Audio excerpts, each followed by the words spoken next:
समझ लिया है उसके लिए कोई लोक नहीं है, वो वही मोक्ष को प्राप्त हो जाता है, उसी को मुक्ति कहते हैं। आप मुक्ति चाहते कब हो? बंधन और मोक्ष है क्या?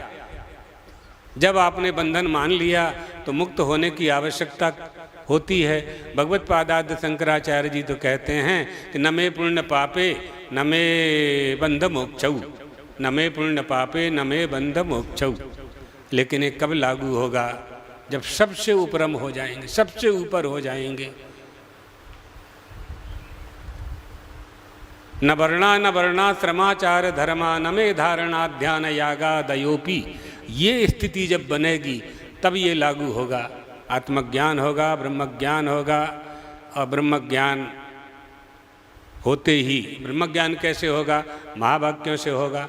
महावाक्य जन्य ब्रह्माकाराकारत वृत्ति जब बनेगी तो उस पर जो अधूरूढ़ चैतन्य है वो अज्ञान का नाश कर देगा। बस हो गया, पाना था सो पा लिया।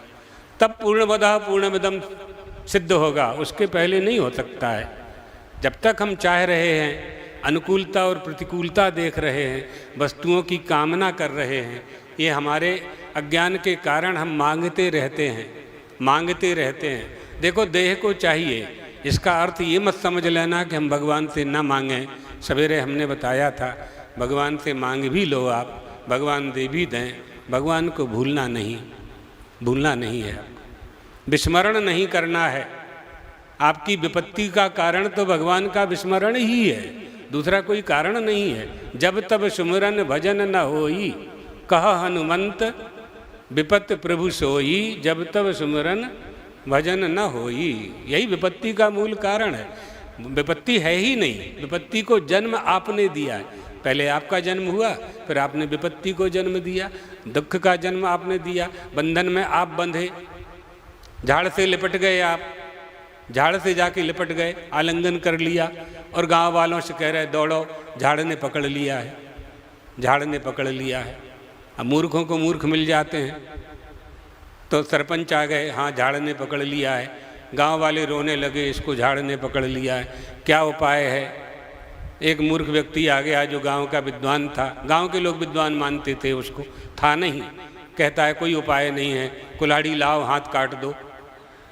ये संसार की गति है। इस संसार से तुम प्रेम करते हो जहाँ ऐसे मूढ़ लोग बैठे हुए हैं।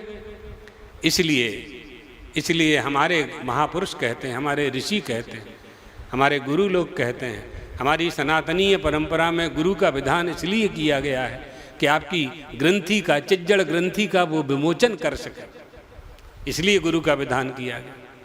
यमे वै शिवृणुते नायम आत्मा प्रवचनेन लभ्यो। अरे वह आत्मा प्रवचन से प्राप्त नहीं होगा, न कर्मणा न प्रजया धनेन, कर्म से प्राप्त नहीं होगा, अधिक संतान को उत्पन्न करने से प्राप्त नहीं होगा, धनेन, धन से भी प्राप्त नहीं होगा। गुरुदेव कैसे प्राप्त होगा? त्यागे त्यागे नहीं के अमृतत्व मानसु, त्याग से होगा, त्याग से हो जाएगा। किस वस्तु का त्याग करें? समस्त प्रपंच का त्याग करें। समस्त प्रपंच का त्याग कर दिया गुरुजी, लेकिन शरीर तो रहेगा। शरीर में 5 ज्ञानेंद्रियां हैं, 5 कर्मेंद्रियां हैं, इनका त्याग कैसे होगा?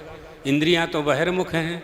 परांची खानी व्यतरण स्वयंभू तस्मात् परांग पश्यति नान्तरात्मन।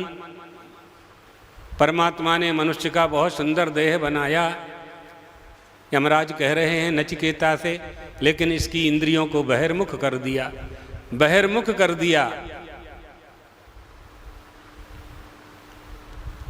अंतर्मुख हो जाना है। अंतर्मुख होने के लिए शास्त्र हैं, वेद हैं, पुराण हैं और गुरु हैं। 2 ही साधन हैं आपके पास, शास्त्र और गुरु। और शास्त्र और गुरु भी वही हैं जो तुम्हारे कल्याण के मार्ग को प्रशस्त करते हैं और कहते हैं कि इनकी आराधना करो, तुम्हारा कल्याण होगा।